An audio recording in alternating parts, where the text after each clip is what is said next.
L'ange du Seigneur porta l'annonce à Marie.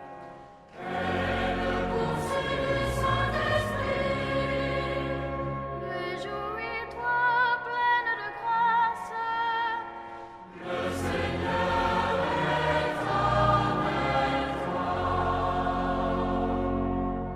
Je suis dit Marie, la servante du Seigneur.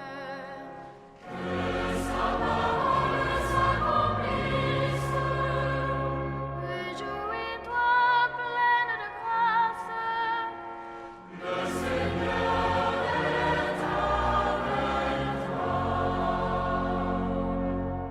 Et dans notre monde, le Verbe s'est fait chair.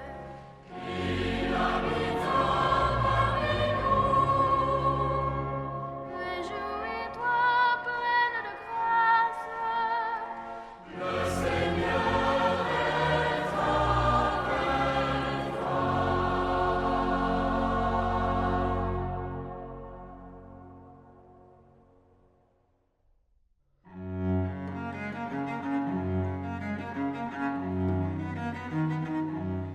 Comincia molto presto a Lourdes la giornata dei pellegrini. Sin dalle prime luci dell'alba, uomini, donne e bambini si raccolgono in preghiera alla grotta di Massabielle, cuore pulsante del santuario mariano più importante d'Europa. Questo incontro intimo e personale con la Vergine Maria segna l'inizio di ogni pellegrinaggio. Ma Lourdes è anche il luogo delle grandi celebrazioni comunitarie, scandite dalla musica e dal canto e organizzate ogni anno secondo un diverso tema pastorale.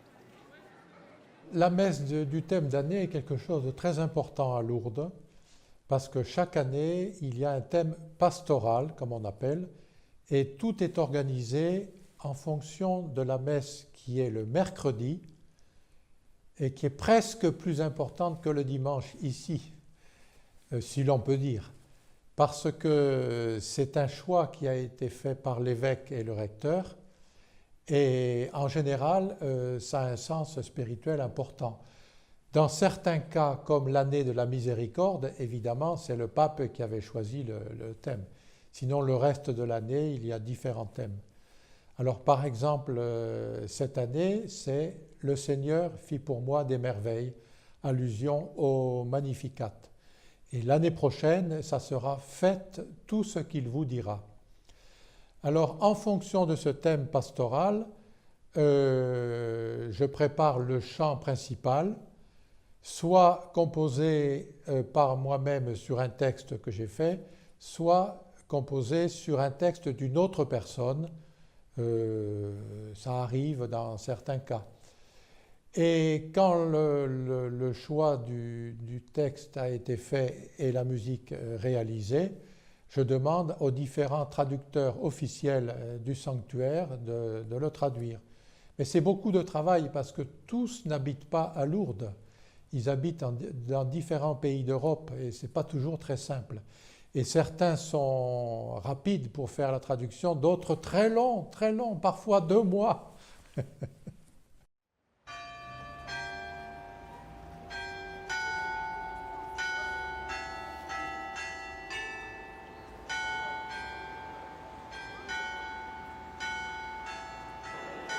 Ogni mercoledì e domenica mattina si celebra la messa internazionale nella basilica sotterranea di San Pio X.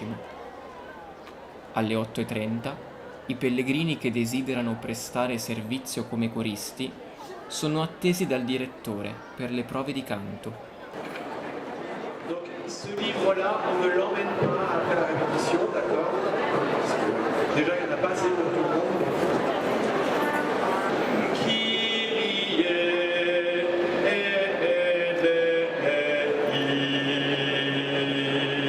On s'arrête sur le I.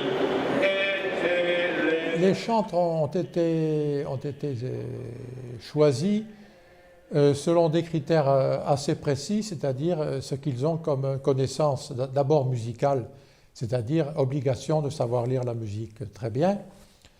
de pouvoir chanter dans les langues, ça c'est plus difficile, et en général dans les 6 langues au minimum, les 6 langues officielles du sanctuaire.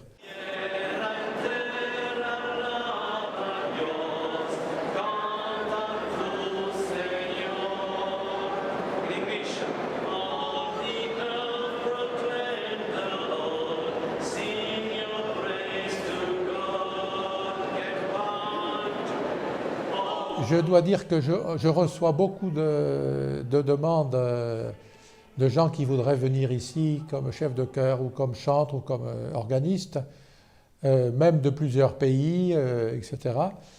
Mais il me faut malheureusement leur expliquer qu'on ne peut pas être trop nombreux pour des raisons financières, surtout financières, parce que l'économe général de la grotte ne veut pas faire d'engagement nouveau. C'est très difficile de leur expliquer. Parce qu'évidemment, quand ils voient qu'il y a beaucoup de cérémonies, ils se disent « Oh, mais il faudrait être beaucoup plus nombreux pour faire le travail. » Je dis « Oui, c'est vrai, mais ce n'est pas possible pour des raisons financières souvent. » Et puis aussi une autre raison, c'est parce que certains ne se rendent pas compte du travail que c'est.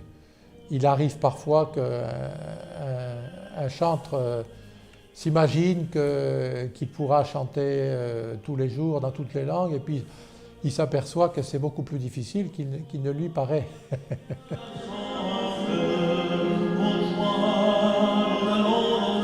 L'animazione musicale ha il suo vertice nel maestro di cappella. Dal 1866 ad oggi, 6 musicisti si sono succeduti in questo importante ruolo.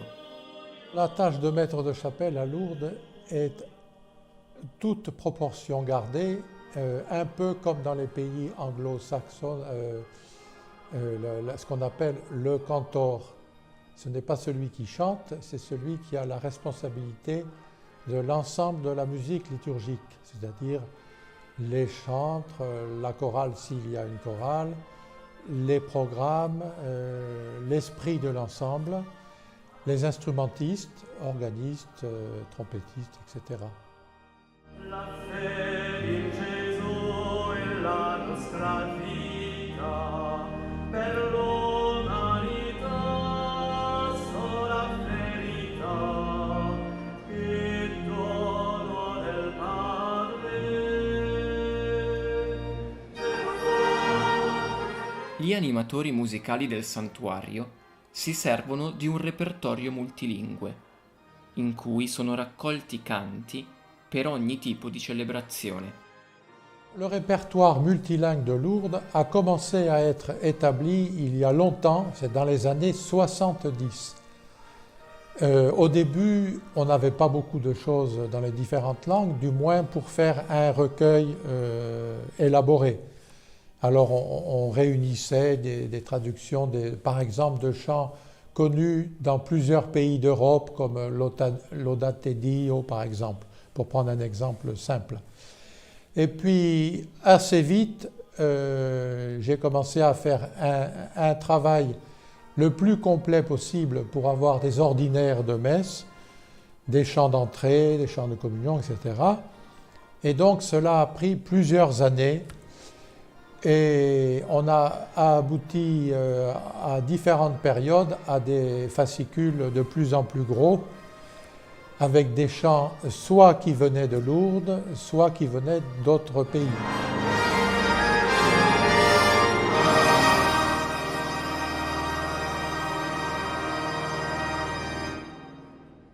Jean-Paul Lécaud, quand il est arrivé comme maître de chapelle, en fait, il est arrivé comme organiste d'abord. C'était le père Paul Deschats qui était maître de chapelle à l'époque.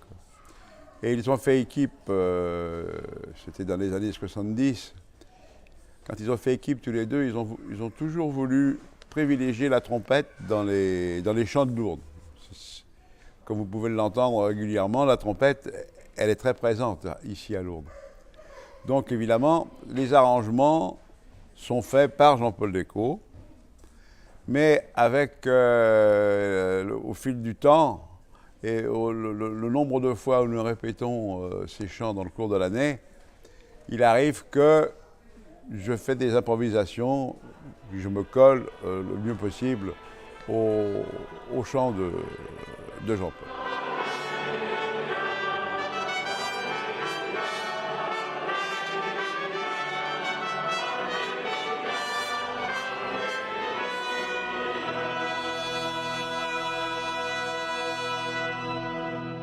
Les chants des messes internationales, par exemple, des dimanches, évidemment, suivent les contraintes liturgiques de chaque dimanche, bien entendu, en particulier avec le psaume, etc., suivant les lectures.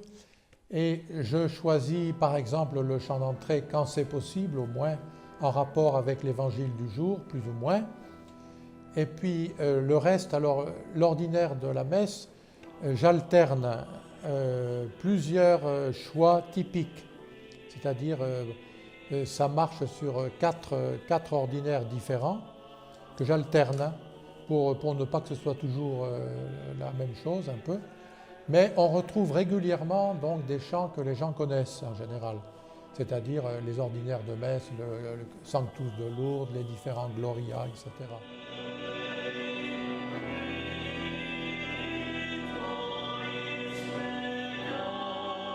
Durante le celebrazioni e le processioni è consuetudine che si eseguano brani per organo solo.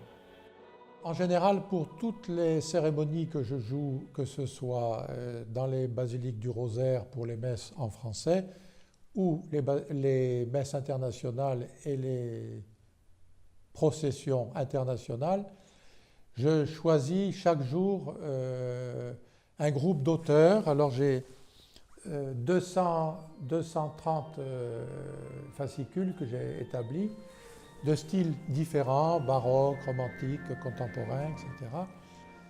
Ça a supposé beaucoup de travail de recherche et d'élaboration. Et en plus de ces morceaux, par exemple aujourd'hui, pour prendre un exemple, j'avais choisi comme musique uniquement de César Franck, grand compositeur romantique français. Mais je joue de la musique baroque italienne, du Bach, évidemment, et bien d'autres musiques. Et la partie obligatoire durant les célébrations, c'est les interludes, parce qu'on ne sait jamais la longueur par exemple, de l'introïte ou bien la procession eucharistique qui varie beaucoup au point de vue longueur. Donc il faut faire des interludes souvent improvisés.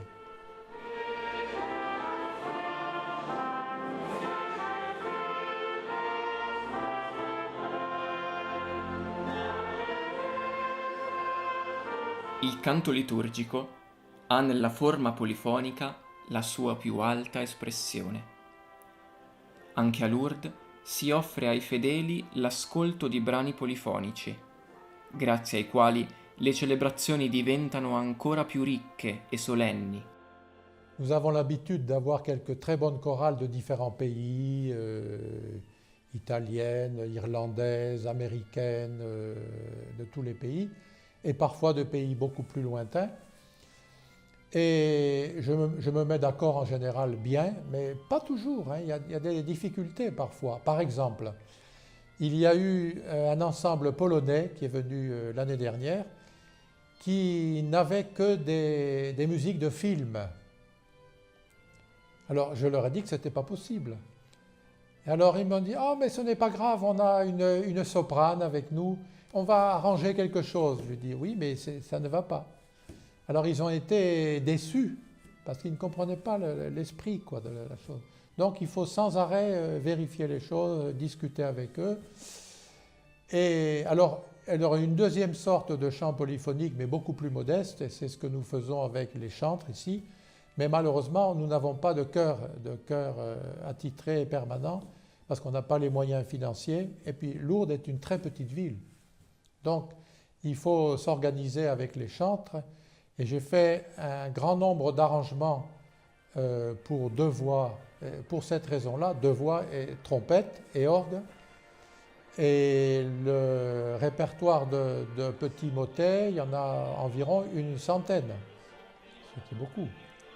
il a fallu faire beaucoup d'arrangements. Donc lire beaucoup de musique sur Internet ou dans des manuscrits, etc. et faire des adaptations qui respectent la musique d'origine, mais qui sont chantées à deux voix. Alors en général, on chante presque tous les jours quand on le peut. Par exemple, à la fin des processions eucharistiques ou des messes internationales, toujours quelque chose de polyphonique si c'est possible.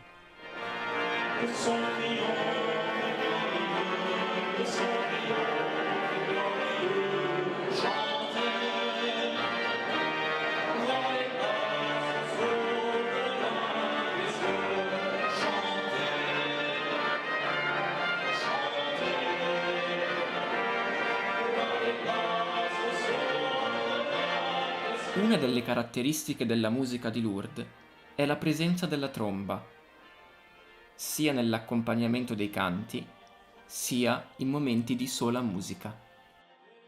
La majorité des pièces que nous donnons avec Jean-Paul Decaux, ce sont des pièces de musique baroque. Comme vous savez, la musique baroque, c'est de la période qui se situe entre la moitié du XVIe et la moitié du XVIIIe siècle. Jean-Paul Decaux a une préférence pour cette période. Donc, ce sont des pièces, soit des pièces qui sont arrangées par Jean-Paul Decaux, des adaptations, soit pour deux chanteurs, trompette et orgue, soit pour une trompette, deux trompettes et trois trompettes, suivant les possibilités, suivant les personnes qui viennent à Lourdes. Car nous avons la chance d'avoir pas mal de musiciens qui viennent l'été et qui amènent leurs instruments, et c'est toujours une joie de les accueillir.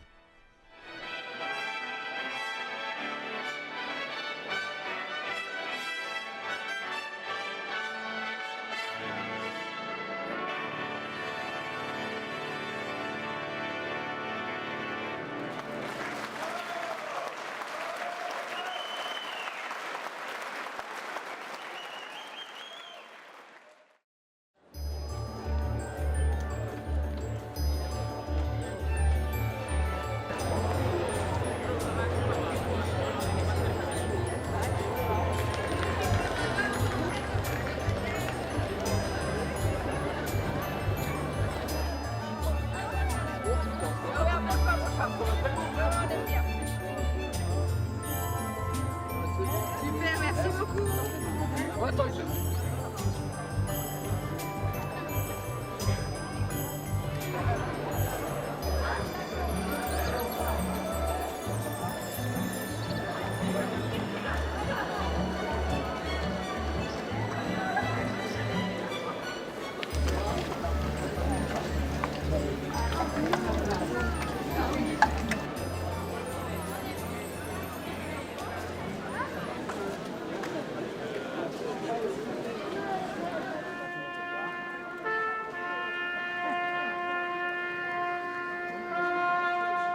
Alle 5 di ogni pomeriggio ha inizio la processione eucaristica, che si snoda attraverso la spianata del santuario per concludersi nella basilica sotterranea.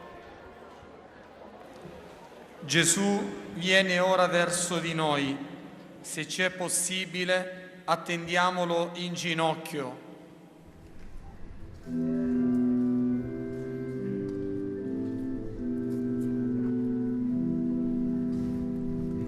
Jesús nuestro camino,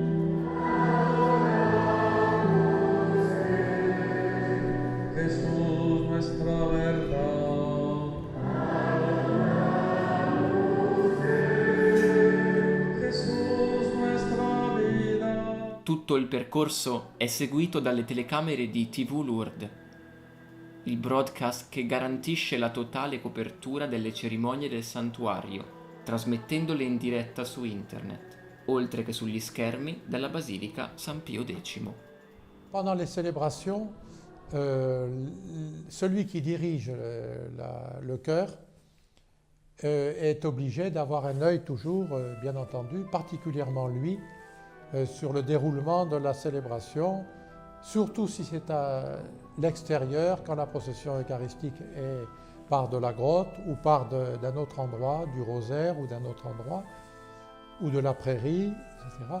Il faut suivre évidemment pour avoir une idée exacte et deviner deviner à l'avance quelle durée on doit mettre pour un chant. Et moi aussi à l'orgue, je regarde sur les écrans pour essayer de...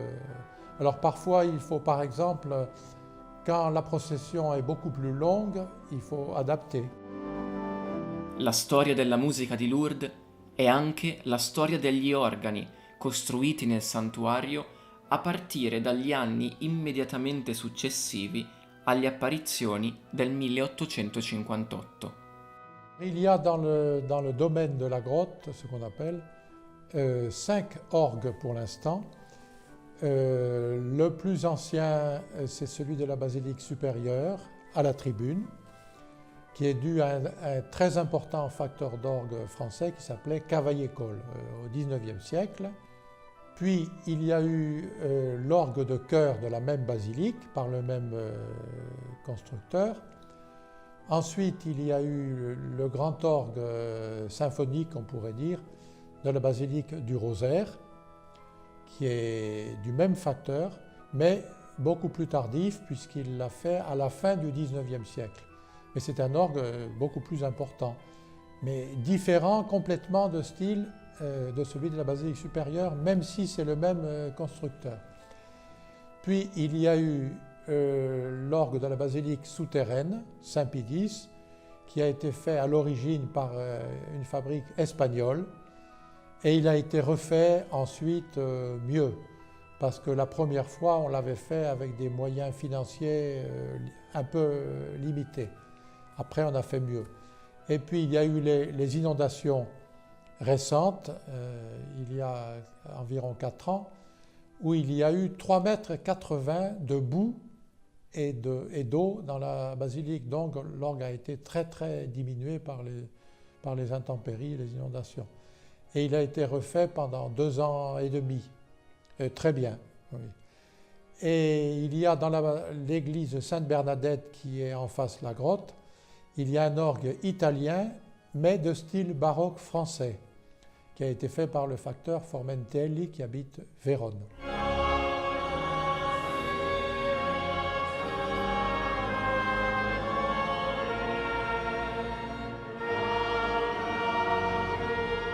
Dietro ogni celebrazione si cela la complessa macchina organizzativa dei turni e dei compiti di ciascun animatore musicale. Le service musique comprend 2 organistes et demi et 2 chantres et demi. Alors vous allez me dire comment on définit le demi. Eh bien, il faut en réalité une personne qui soit à la fois organiste et à la fois chantre. Donc nous avons 2 organistes, en fait 3 organistes et 3 chantres. Et il y en a un qui fait organiste et chante, et un trompettiste.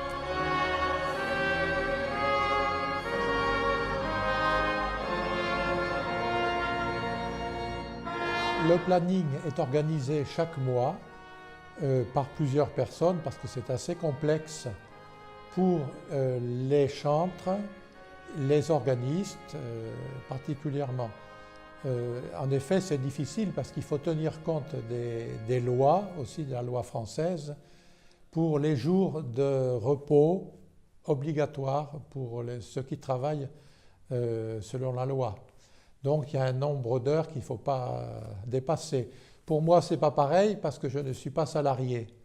Donc le nombre d'heures est malheureusement par certains côtés plus libre.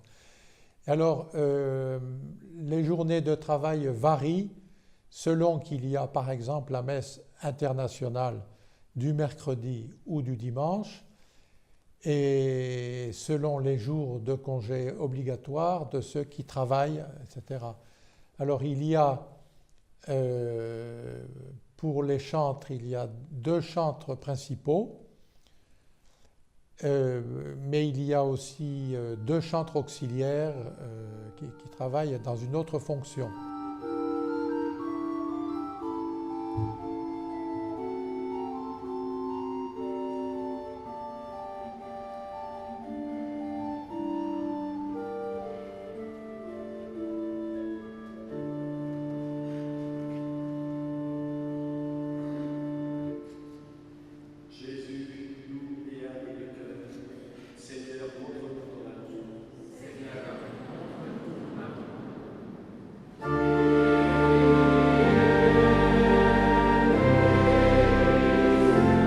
quand on me demande assez souvent si le travail que je fais n'est pas trop rébarbatif, ou bien s'il n'est pas toujours le même, je réponds toujours que non, parce que finalement, même si le travail est toujours le même, le public change.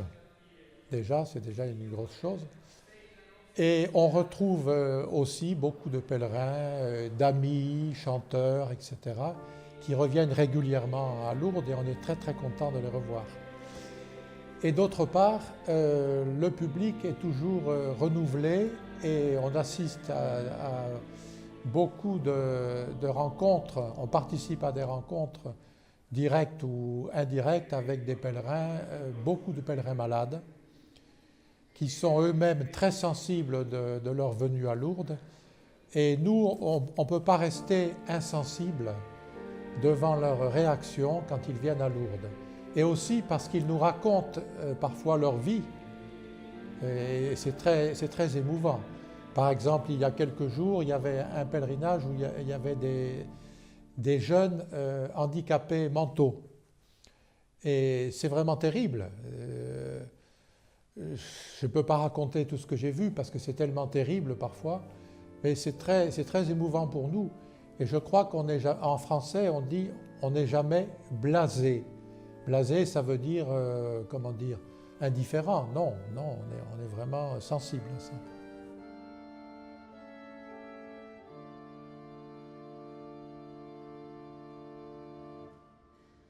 Bon, les sentiments que j'ai vis-à-vis des pèlerins, c'est un sentiment de bonheur et de joie. Parce que les pèlerins nous le rendent d'une manière extraordinaire. Ils viennent ici à Lourdes pour prier la Sainte Vierge. Et nous, avec nos chants et nos instruments, nous leur donnons quelque chose d'encore supplémentaire, puisque à chaque fin de cérémonie, ils sont dans la joie. La trompette, c'est dans la Bible, elle est présente. Sonner à la trompette, sonner le corps, sonner les cymbales. Donc, la qualité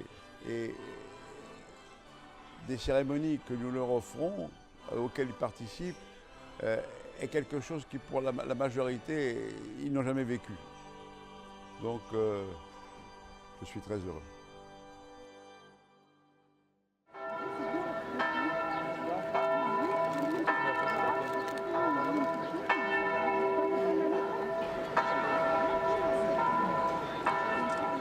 La giornata dei pellegrini si conclude ogni sera con la processione mariana au flambeau, uno dei momenti più suggestivi ed emblematici della vita del santuario. Ne scandiscono il percorso canti mariani di ogni epoca e provenienza.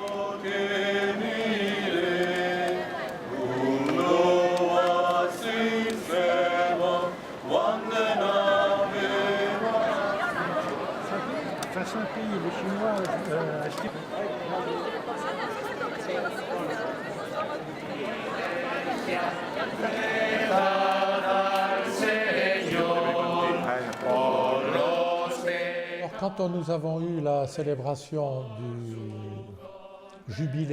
grand jubilé de Lourdes en 2008, puisque les apparitions ont eu lieu en 1858, j'avais eu l'idée de faire un coffret de CD qui retraçait les chants les plus anciens de Lourdes.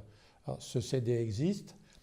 Et dedans, j'avais repris évidemment des musiques de mes prédécesseurs, les maîtres de chapelle de l'extrême début du XIXe siècle. Et le plus célèbre, évidemment, c'est l'Ave Maria de Lourdes, qui est connu dans le monde entier. Même s'il est parfois pas très bien chanté dans certains pays, parce qu'il a été déformé au point de vue du rythme. Mais il faut le prendre comme il est devenu tellement célèbre. Par exemple, un exemple que je cite souvent, l'Ave Maria de Lourdes, normalement, est mal accentué dans le refrain, puisqu'on ne dit pas Ave, mais Ave, normalement.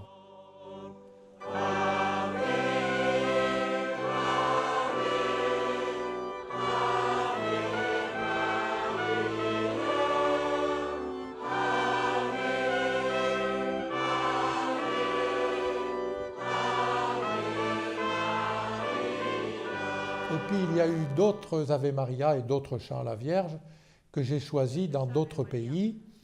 Alors, par exemple, l'un des chants les plus connus, c'est, comment il s'appelle, l'Ave Maria de Parkinson, qui est une femme, auteure de chants de langue anglaise, qui est devenue relativement célèbre à Lourdes, qui est connue dans les pays de langue anglaise, mais qui est devenue connue dans le monde par Lourdes. Et puis il y a aussi d'autres, alors il y a beaucoup de chants à la Vierge. Il y a un chant flamand qui est assez célèbre, il y a un chant allemand qui est célèbre aussi, et certains sont tout à fait traditionnels, d'autres sont un peu plus récents. Et puis nous avons ajouté le père Deschat, qui était mon prédécesseur, et moi-même, le chant qui est devenu assez célèbre aussi, Vierge Sainte. Voilà. Donc on peut dire qu'il y a une bonne dizaine de chants à la Vierge très très connus, sans parler des chants de ces dernières années qui sont nouveaux.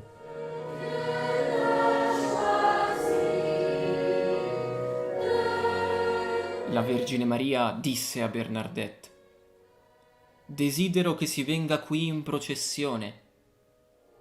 È così che, rispondendo a quella richiesta, da più di 150 anni, milioni di pellegrini di tutti i paesi, di tutte le lingue, vengono a Lourdes e marciano al suono dell'Ave Maria.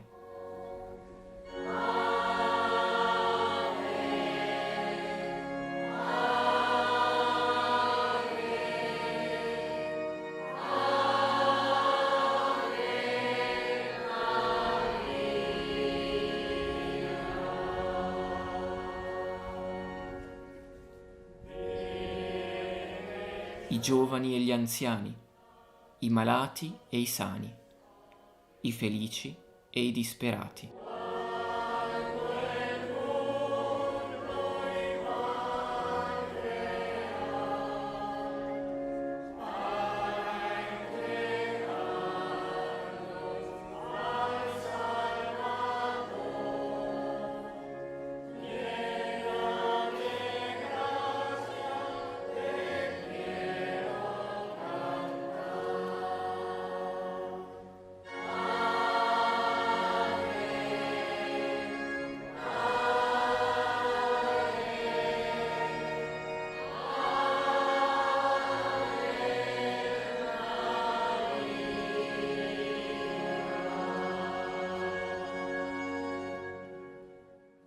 Maria ci insegna a metterci alla sequela di Gesù, ci insegna come essere servi di Dio.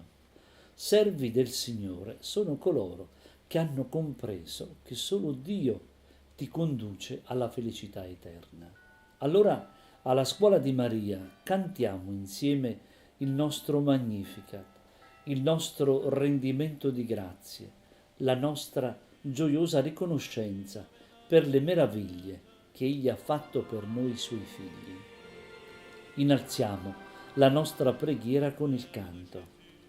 Intoniamo giorno per giorno con vera esultanza il nostro Eccomi, pur nelle difficoltà della vita.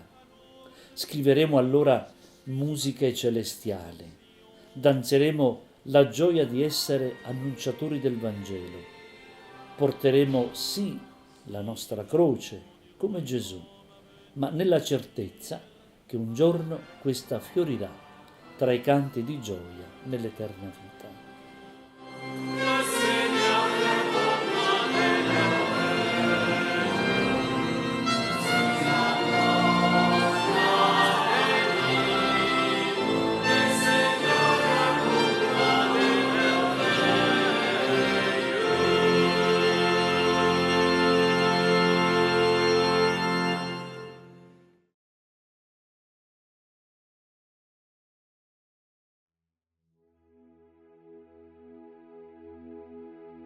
Sureido per me Dio ed o darre moment Mario de tu Dio Mario de tu ste do son della montagna Mario do camí, tau cap de la magrano, Mario do Marí, che vos saludi Mario, tam per gaicum per dolor, di si nos aus cado Dio, pausa los uis dell'amor, dell'umirai che danzos, dos qui se sun perguts, della desesperanza a che ero prou voluts, a che ero sinto bluo come un trussot de seu, a che chiarrai de luo au capulet de neu, che vos saludi Mario, tam per gaicum per dolor, de si nos aus cado Dio,